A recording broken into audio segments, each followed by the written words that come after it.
بعض اولیاء نے اور عرفاء نے کہا، انہوں نے پوچھا اہل معرفت سے، بعض اہل اللہ سے، کہ بڑے عرصے سے کوئی سے نے پوچھا میرے دل کو حضوری نصیب نہیں۔ ہمارے ذہنوں میں کئی سوال ہوتے ہیں نا، کہ نماز پڑھتے ہیں، عبادت کرتے ہیں، تلاوت کرتے ہیں، ذکر اذکار کرتے ہیں، دعا کرتے ہیں، یعنی اللہ کو پکارتے ہیں، ندا کرتے ہیں، اللہ کی عبادت اور اس کی مناجات کا کام کر رہے ہوتے ہیں، مگر دل حاضر نہیں ہوتا۔ بس ایسے دعا ہے تو گزر گئی، عبادت کے کلمات تھے نماز کے گزر گئے، رجوع اللہ تھا گزر گیا، دل حاضر نہیں ہوتا۔ اس کی آپ نے اپنی زندگی میں کئی بار مثال دیکھی ہوگی، دل حاضر ہے یا نہیں اس کو سمجھنا تھوڑا سا مشکل ہے، تھوڑا سا۔ دماغ حاضر ہے یا نہیں اس کی مثال سے سمجھ آ جائے گی۔ کئی بار آپ نے دیکھا ہے کئی لوگ ایسے ہوتے ہیں جن کی کنسنٹریشن نہیں ہوتی ان میں، وہ بات سن رہے ہوتے ہیں مگر آپ کہتے ہیں یہ حاضر دماغ نہیں ہے، اس کی کنسنٹریشن نہیں ہے۔ ڈاکٹرز بھی کہتے ہیں کہ اس بچے کو، اس طالب علم کو کنسنٹریشن کی کمی ہے، وہ گھنٹوں گھنٹوں بیٹھتے ہیں کتابوں پر، وہ کہتے ہیں مجھے کچھ یاد نہیں ہوتا۔ ہر ایک کا پرابلم میموری کا پرابلم نہیں ہوتا، بعض اوقات بہت سے لوگوں کو کنسنٹریشن کا پرابلم ہوتا، اس کی کنسنٹریشن ہی نہیں ہے۔ کیا پڑھا؟ وہ گھنٹوں بیٹھا رہا، آنکھوں کے آگے الفاظ سطریں صفحے گزرتے رہے، اس کی کنسنٹریشن ہی نہیں، تو وہ پھر آگے جب یاد کیسے ہوگا؟ بعض اوقات آپ گفتگو سنتے ہیں، خطاب، تو بعض پریشانیاں ہوتی ہیں اس کا سبب، بعضوں کی کنسنٹریشن کا یا بعض اوقات لیک آف الرٹنس ہوتی ہے۔ آپ ایک چیز کو دیکھتے ہیں تو غلط پڑ جاتے ہیں، آپ دیکھتے ہیں تو پیج نمبر غلط پڑ جاتے ہیں، لفظ کچھ اور لکھا ہوا تھا، صحیح پڑھ رہے ہیں، کچھ اور سمجھ کے پڑھ رہے ہیں، غلط پڑھ لیا۔ ڈاکٹر کے پاس جاتے ہیں، یہ کیا میٹر؟ وہ کہتا ہے یہ لیک آف الرٹنس ہے، الرٹ نہیں ہے مائنڈ آپ کا۔ اس کے پھر ریزنز الگ ہوتے ہیں، میڈیکل ریزنز ہوتے ہیں، لیکن میں آپ کو صرف علامات سمجھا رہا ہوں کہ اگر دماغ یعنی مائنڈ الرٹ نہ ہو تو چیزیں آپ کے سامنے ہوتی ہیں، آپ غلط پڑھ رہے ہیں۔ کنسنٹریشن نہ ہو تو آپ جو پڑھے جا رہے ہیں یا سن رہے ہیں آپ کی سمجھ میں نہیں آتا کیا۔ بعد میں اگر پوچھیں بھی وہ بات یاد ہے میں نے کیا کہی تھی، کہتے ہیں کیا بات؟ وہ اس کے کان سن رہے تھے مگر دماغ اس کا الرٹ نہیں تھا یا کنسنٹریشن نہیں تھی، وہ چیز ہی اتر جاتی۔ اب یہ مثال تو سمجھ میں آ گئی، ایسا تو ہوتا ہے کہ نہیں واقعہ زندگی میں؟ بعض اوقات عارضی پرابلم ہوتا ہے آدمی کو، یاداشت میں عارضی پرابلم ہے، کوئی مشکل ہے، پریشانی ہے، ذہن تفکرات میں ہے، تو وہ بھی اس پر بھی یہ حالت وارد ہو جاتی ہے۔ تو بعض اوقات پرماننٹ پرابلم ہوتا ہے، اس کی پھر الگ ایکسرسائزز ہوتی ہیں، ٹریٹمنٹس ہوتے ہیں، تھیراپیز ہوتی ہیں، پھر جس سے وہ چیزیں، اور اگر کوئی میڈیکل ریزن ہے تو پھر وہ ہوتا ہے، پھر وہ اس کی الرٹنس اور کنسنٹریشن اس کی ریسٹور کرواتے ہیں۔ جس طرح دماغ حاضر نہیں ہوتا، اس طرح عبادات میں بہت سوں کا دل حاضر نہیں ہوتا۔ اب آپ سمجھ گئے بات کو؟ اب اس مثال سے اچھی طرح سمجھ آ گئی بات کی۔ بندہ عبادت کرتا ہے، اللہ کا ذکر کر رہا ہے، تلاوت کر رہا ہے، مناجات کر رہا ہے، دعا کر رہا ہے، مگر دل حاضر نہیں۔ تو کسی نے سوال کیا دل حاضر نہیں پاتا، کیا کروں؟ اب دل حاضر ہونا اس کے بھی دو درجے ہیں۔ پہلا کہ دل حاضر ہو اس چیز میں جو عبادت، جو ذکر، جو طاعت، جو تلاوت آپ کر رہے ہیں، اللہ کی یاد، مناجات، اس میں دل حاضر ہو، یہ ادنا درجہ ہے۔ دل کی حاضری کیا؟ یہ ادنا درجہ ہے، پہلا درجہ ہے۔ تو ہر شخص جو حاضر دماغ ہوتا ہے اسی طرح حاضر قلب، ہر شخص جس کا دل حاضر ہو، ضروری نہیں کہ وہ صاحب حضور قلب بھی ہے۔ دل کا حاضر ہونا اور چیز ہے، اور دل کو حضور نصیب ہونا اس سے اوپر کی چیز ہے۔ اس کو حضور قلبی کہتے ہیں۔ کیا؟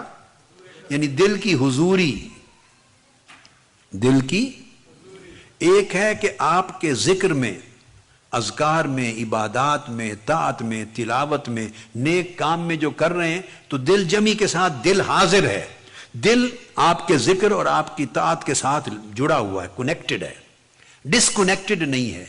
جو عبادت اور تلاوت کر رہے ہیں اس جگہ سے ڈس اپیئر نہیں ہوا، دل کنیکٹڈ ہے۔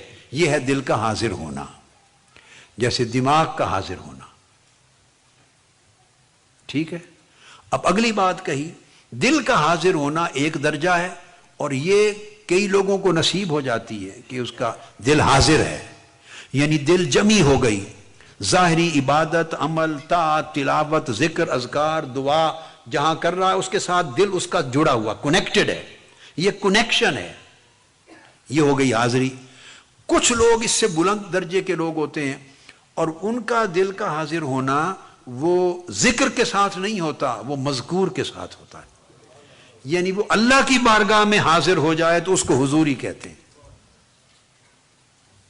پہلے تھا ذکر کے ساتھ حاضر ہو، کیا؟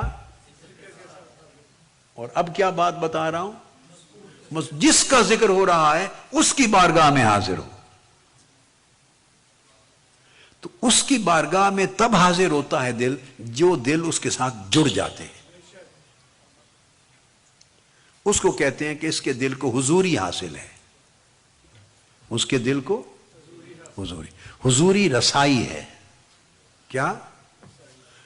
اب اس کو بھی مثال سے سمجھا دوں تاکہ آپ کو اور ایزی ہو جائے۔ جیسے میں نے دماغ کی مثال دی، بھئی یہ حاضر دماغ نہیں، اور اگر کسی کو الرٹنس مل جائے اور کنسنٹریشن مل جائے تو کیا ہر وہ شخص جس کو دماغی الرٹنس اور کنسنٹریشن مل گئی ہے، کیا اس کو دماغ کی رسائی بھی مل جائے گی کہ جو بات سمجھائی جا رہی ہے اس کی ڈیپتھ تک اس کے سارے راز بھی سمجھ جائے گا، پا جائے گا؟ کیا یہ انٹلیکچوئل کیپیسٹی بھی مل جائے گی؟ نہیں، ابھی تو الرٹ ہوا ہے، بقایا تو کیپیسٹی ہے، کتنا اس کو پاتا ہے اور کتنا نہیں پاتا۔ تو پہلا درجہ کہ جو غیر حاضر تھا دماغ، وہ کم سے کم حاضر ہو گیا۔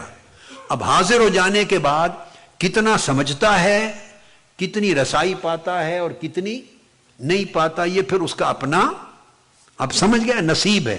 اسی طرح دل کا حال ہے، جو غیر حاضر تھا وہ حاضر ہو گیا، وہ حاضر ہو گیا، اور اب اس سے آگے حاضر ہونے کا مطلب یہ نہیں کہ رسائی بھی پا گیا۔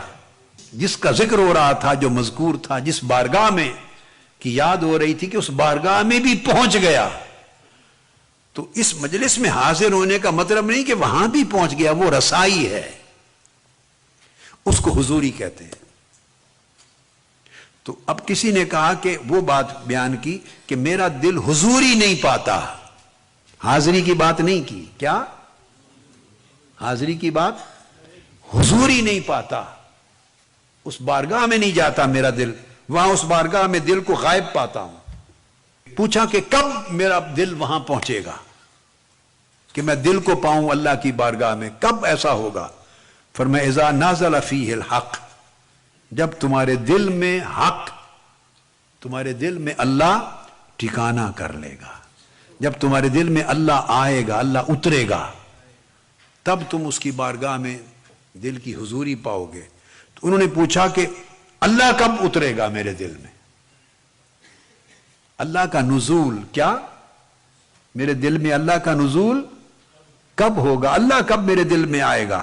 تو جواب دی اذا ارتحل عنہ ما دون الحق، فرمایا جب اس کے غیروں کو دل سے نکال دو گے،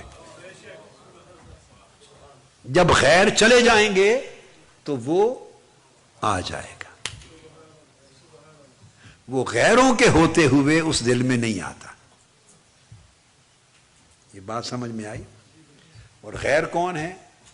ہر وہ چیز جو اللہ کو پسند نہیں ہے، تو دل میں اس کی محبت اور شہوت اور رغبت بھی پڑی ہوئی ہو، اور چاہے کہ اس میں اللہ بھی آ جائے تو اللہ کی غیرت اسے گوارا نہیں کرتی۔ وہ کہتا ہے بھئی تم نے ان کو دل میں سجایا ہوا ہے تو اسی سے دل لگا لو۔ فرمایا اذا ارتحل عنہ ما دون الحق، جب اس کے غیر نکل جائیں گے تب وہ آ جائے گا۔ خلاصہ اس کلام کا، ہر تمنا دل سے رخصت ہو گئی۔ واہ واہ واہ، ہر تمنا دل سے رخصت ہو گئی، اب تو آ جا، اب تو خلوت ہو گئی۔ تو اس کا قاعدہ یہ ہے کہ جب اس کے غیر چلے جاتے ہیں دل سے، اور دل نیا خانہ بن جاتا ہے، خلوت کدہ بن جاتا ہے، اس میں کوئی اور غیر نہیں رہتا، اور دل خالی ہو جاتا ہے، اس وقت وہ جلوہ گر ہو جاتا ہے۔ اور جب، اب میں آپ کو وہی معرفت کی طرف لا رہا تھا کہ جب وہ دل خالی ہو گیا غیر سے، تب وہ جلوہ گر ہوا، اور جب وہ جلوہ گر ہوا تو دل زندہ ہو گیا، اور جو زندہ ہو گیا، کامل زندہ ہو گیا، وہ اس کے حضور رہنے لگ گیا، وہ اس کے حضور رہنے لگ گیا۔